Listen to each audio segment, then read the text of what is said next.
Graça e paz, abençoado. A luz e as trevas, parte 6. Então, a palavra diz que o coração do ímpio tende para o lado esquerdo e o coração do justo para o lado direito.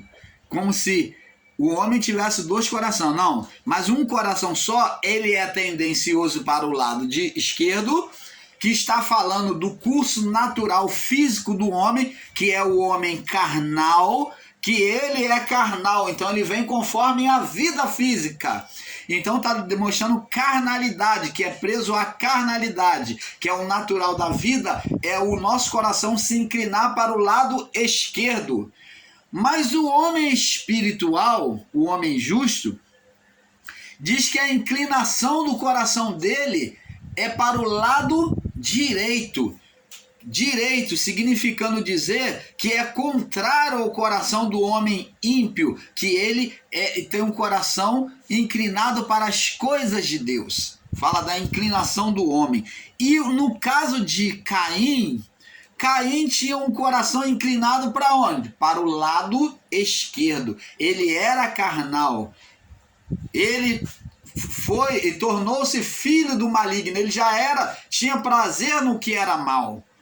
Tanto que Deus exorta ele, e o próprio Deus falando com ele, exortando ele com amor, ele não ouve a Deus. Ainda assim ele vai para o lado esquerdo, para o lado da carne. Ele ouve a carne, mas não ouve a Deus. Mas o homem espiritual, o homem justo, ele tem um coração inclinado para o lado direito. E é aquele homem que ouve a Deus, que é o lado direito. Você está entendendo, amado? Então Caim ele era para o lado das trevas. Ele era um ser apagado, né? Que tinha um espírito totalmente apagado, que não buscava nem a luz de Deus. Ele não tinha prazer na luz, de buscar a luz, de acender o espírito, mas ele buscava apagar mais ainda. Então é isso que a palavra quer dizer. 1 João que nós estávamos, né? Vamos prosseguir aqui. 1 João 1, do 8 ao 11, diz aqui: quem pratica o pecado é do diabo. Está falando da manifestação do ser Satanás por meio da carne. Está falando de um homem carnal que se sujeita ao ser Satanás, do homem carnal. Deixa o irmão Paulo ligar aqui o carregador aqui. Está falando de um homem carnal. Quem pratica o pecado é do diabo, o homem carnal. Porque o diabo peca desde o princípio. Para isso o Filho de Deus se manifestou, para desfazer as obras do diabo. Então Jesus veio desfazer como? Fazer totalmente o contrário. Adão trouxe as trevas para o mundo, para a criação, para ele e para a criação. Agora Jesus vem trazer a luz como portador da luz. Ele disse: eu sou a luz do mundo. Adão foi formado com luz. Ele veio com luz na criação, mas ele apagou-se a luz nele, trazendo as trevas para a criação. Tanto que a própria criação também sofre a deformidade. E os descendentes de Adão vão carregar essa deformidade até o juízo. Então, diz aqui o verso 9: qualquer que é nascido de Deus, qualquer que é nascido de Deus, que vem de Deus, não permanece em pecado. Significa pecando. Não permanecer é continuar na prática do pecado. Porque a sua semente permanece nele, a semente de Deus, que é a luz. E não pode pecar, não tem prazer no pecado, porque é nascido de Deus. Nisto são manifestos os filhos de Deus e os filhos do diabo. Filhos de Deus são aqueles que têm o coração para o lado direito. São aqueles que têm prazer na luz, que ouviam e ouvem a voz de Deus. E os filhos do diabo? Filho do diabo é aquele que tem prazer, que tinha prazer e tem prazer nas obras da carne. Esses são chamados filhos do diabo. Quer dizer, diabo por quê? Porque é a manifestação do ser Satanás por meio da carne. É satisfazer a vontade do ser espiritual por meio da carne. Então é isso. Qualquer que não pratica a justiça e não ama o seu irmão, aqui agora está sendo comparado às obras de Caim. Está vendo que agora não só haveria a oposição a Deus, como agora está demonstrando que a falta da luz, que é as trevas, traria inimizade contra o irmão. Era uma evidência de que primeira inimizade foi contra Deus, oposição contra Deus. E que agora essa inimizade também traria inimizade contra o seu próximo, o seu irmão. Nisso manifestam os filhos de Deus, os filhos do diabo. Qualquer que não pratica a justiça, não ama o seu irmão. Então, os filhos do diabo, que é do ser Satanás, não amaria o seu irmão. Por isso que o povo de Israel tinha vários inimigos opositores, porque esses inimigos tinham a dominação do ser Satanás sobre a mente deles. Eram pessoas que tinham prazer naquilo que era mal. Porque esta é a mensagem que dele ouviste desde o princípio, que amemos uns aos outros. Agora vem dizer aqui, a prova do amor era a prova de que tinha luz dentro da pessoa. Não como Caim, verso 12, que era do maligno. Maligno é o ser Satanás, que matou o seu irmão. Então está dizendo que ele era filho do maligno. Ele foi gerado com a mente maligna, satânica. E as suas obras, por que causa o matou? Pergunta. Porque as suas obras eram más. Ele tinha prazer no que era mal. E do seu irmão, justa. Teu irmão tinha prazer no que era bom. Meus irmãos, não vos maravilheis que o mundo vos odeia. Então tá vendo que o mundo vai odiar aquele que vive na prática da justiça. Então isso é ausência de luz, é estar apagado, é viver sobre as sombras, projetando sombras, né? Vamos agora em Mateus capítulo 13. Já estamos fechando esse assunto. Mateus capítulo 13, no verso 16. Mateus 13, 16. Olha o que Jesus diz aqui.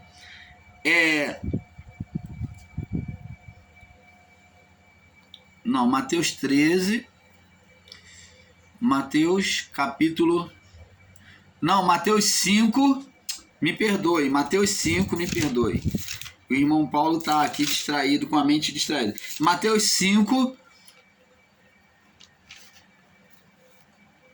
no verso 38. Vamos ler o verso 38, depois vamos ler o 13. Mateus 5, 38, diz assim,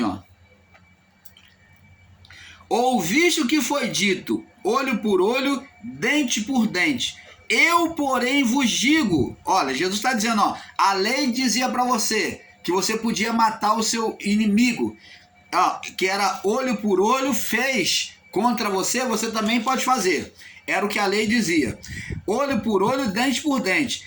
Eu, porém, vos digo, olha só, a lei da graça.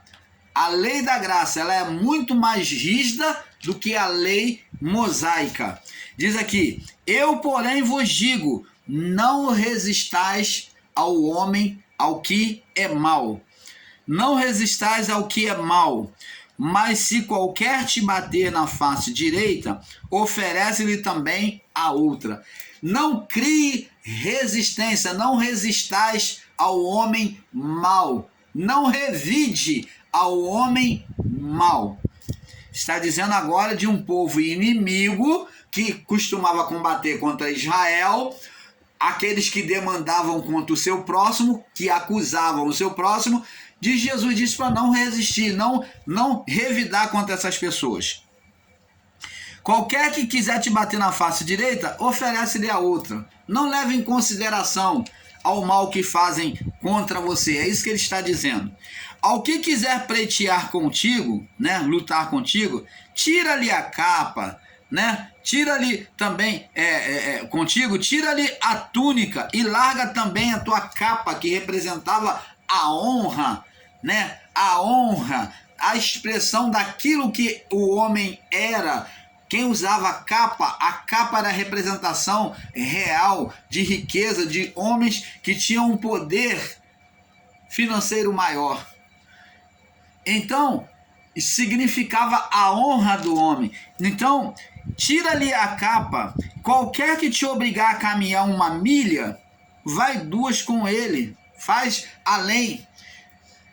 Dá a quem te pedir e não desvie daquele que quiser tomar emprestado de ti. Então, fazendo isso, aquele que demandava contra você, que era seu inimigo, que te considerava mal, ele vai ser quebrado naquela maledicência dele, naquele mau intento do coração daquele que era seu inimigo. E ele continua no verso 43 dizendo: ouviste o que foi dito, amarás o teu próximo, e odiarás o teu inimigo. Era o que a lei permitia.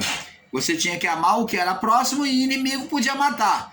Aonde havia conflito entre o povo de Israel e seus inimigos. Eu, porém, vos digo, vamos acabar agora com esse conflito.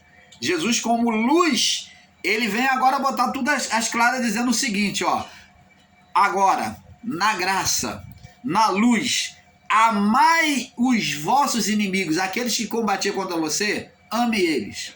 Não tenha sentimento maligno contra eles, não. Bendizei, falem bem, né? Traga honra àquele que diz mal de vocês, que vos maldizem. Fazei o bem aos que vos odeiam e orai pelos que vos maltratam, que querem mal, que querem a sua morte, o que cria cilada contra vocês. E vos perseguem, para que sejais filho do vosso Pai que está no céu. Porque faz que o sol se levante sobre os bons, sobre os filhos bons e os filhos maus. Sobre os maus e os bons. E a chuva desça sobre os justos e os injustos. Então, agora no ministério da luz, que era Jesus que vinha trazendo, ele estava mostrando que Deus era Deus de todos e Pai de todos os espíritos, sobre o filho que era bom diante de Deus e o filho que era mau, o que era justo e sobre o injusto. Deus tratava de igual forma, trazendo a luz, a chuva, o sol, de igual forma sobre todos. Você tá entendendo, amado? E ele diz aqui, se amados que vos ama, que garladão tem? Você tem que amar o que é seu inimigo, é muito fácil amar o que te ama. Não fazem os publicanos também o mesmo? Se saudardes, se você cumprimentardes unicamente aos vossos irmãos, que fazeis demais? Não fazem os publicanos também assim? Sede vós perfeito, olha, tem a luz, como o vosso Pai tem luz, como é perfeito o vosso Pai que está nos céus. Você está entendendo, amado? Então, diante da luz, tudo é revelado. É isso que ele vem mostrar. Agora vamos em Mateus 5,13. Ele diz assim, 5,13. 13. Diz aqui, ele vem botar os discípulos com uma luz, dizendo: vós sois o sal da terra. Vocês é que vão dar sabor. Vocês é que vão fazer a diferença, o tempero. Vós, se o sal for insípido, como há de salgar? Para nada mais presta, senão para ser lançado fora e ser pisado pelos homens. Vós sois a luz do mundo. Não se pode esconder uma cidade edificada sobre o monte, e nem se acende uma candeia e se coloca debaixo da cama, debaixo do alqueire, mas no velador, no alto, para dar luz a todos os que estão na casa.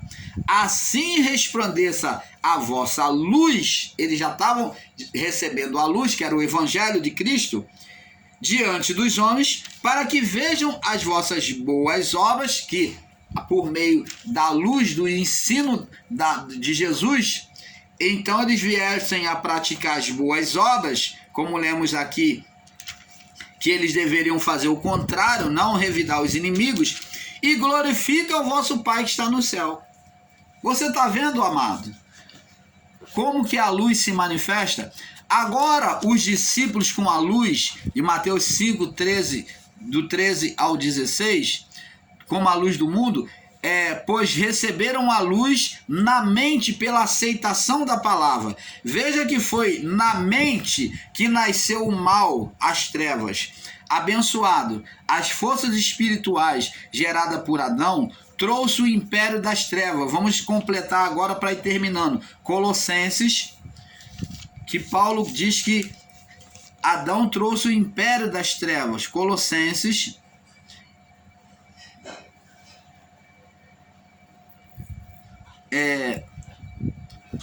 vamos ver primeiro em Gênesis capítulo 3. Vamos passo a passo. Gênesis 3, no verso 1 ao 6. Vamos dar um passo a passo para ir abrindo melhor entendimento. Gênesis 3, do 1 ao 6, diz assim: Ora, a serpente, que era mais astuta que todos os animais do campo, que o Senhor Deus tinha feito, disse à mulher: É assim que disse Deus, não comerás de toda a árvore do jardim? E disse a mulher à serpente: Do fruto das árvores do jardim comeremos, do fruto das árvores comeremos. Mas ela mostra que Deus só fez proibição que estava no meio do jardim. Dos frutos da árvore do jardim comeremos, mas do fruto da árvore que está no meio do jardim, disse Deus: não comereis dele, nem tocareis nele, para que não morrais. Então a mulher estava ciente da ordem de Deus? Estava. O que aconteceu, irmão Paulo? Explica. Quem é essa serpente? É o pensamento do desejo da mulher. A mulher, o espírito da mulher, o espírito é que trouxe a vida, ele desejou. Ora, não vem dizer que espírito não peca, não. Você, ensinador em graça, que diz que o espírito não peca. Não, na verdade, quem peca é a carne, é a alma, porque ela pratica. O espírito desejou. Então, ele foi o primeiro participante. Ele desejou, aquela vida desejou. Então, a mulher, ela dentro de si, no espírito, ela estava tendo uma luta consigo mesmo, com o seu desejo que nasceu pela carne, e o espírito viu aquilo, né? E desejou aquela árvore. Vemos aqui uma luta entre o espírito e a vontade, a alma pela carne.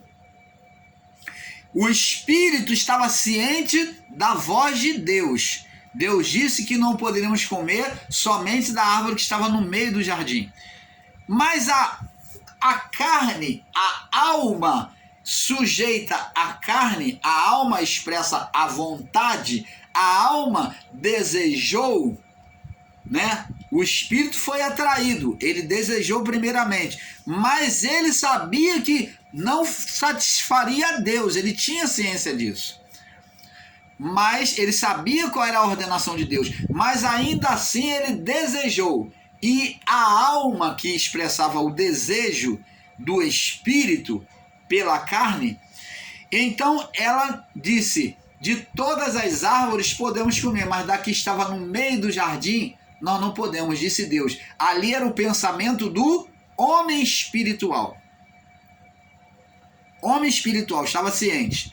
Mas pela natureza da carne, o espírito desejou. E então disse aqui, ó: mas disse a serpente à mulher, disse a mulher à serpente: do fruto das árvores do jardim comeremos, mas do fruto da árvore que está no meio do jardim, disse Deus: não comereis, nem nele tocareis, para que não morrais. Então a serpente disse à mulher: certamente não morrereis. Quem é essa serpente? O pensamento do homem, o desejo do homem manifesto pela carne.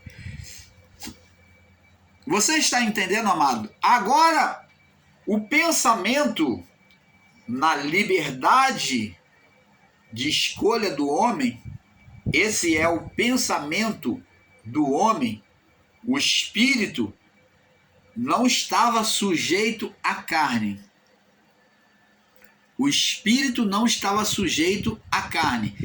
O espírito desejou, o homem espiritual estava lá, ele permitiu, ele desejou, a alma mostrou essas emoções, esse desejo do espírito, porque a alma e espírito, amado, eram um só. Então, por isso que o irmão Paulo diz que o espírito desejou. O início, o espírito viu aquela árvore, desejou ser igual a Deus.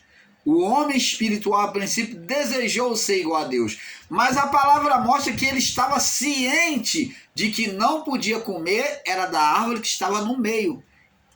E então a alma, o desejo do homem, foi manifesto pela carne.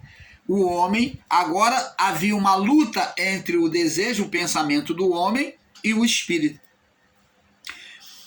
Então a serpente disse à mulher, o pensamento do desejo, o desejo da mulher, né, do espírito.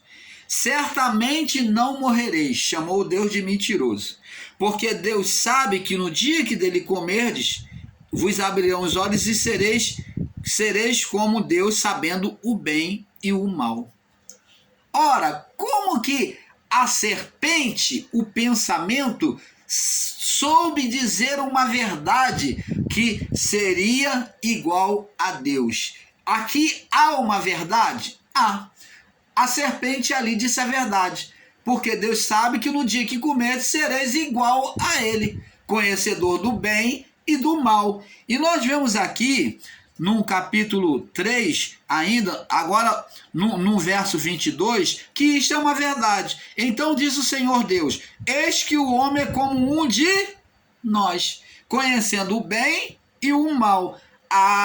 Agora, a hora para que não estenda a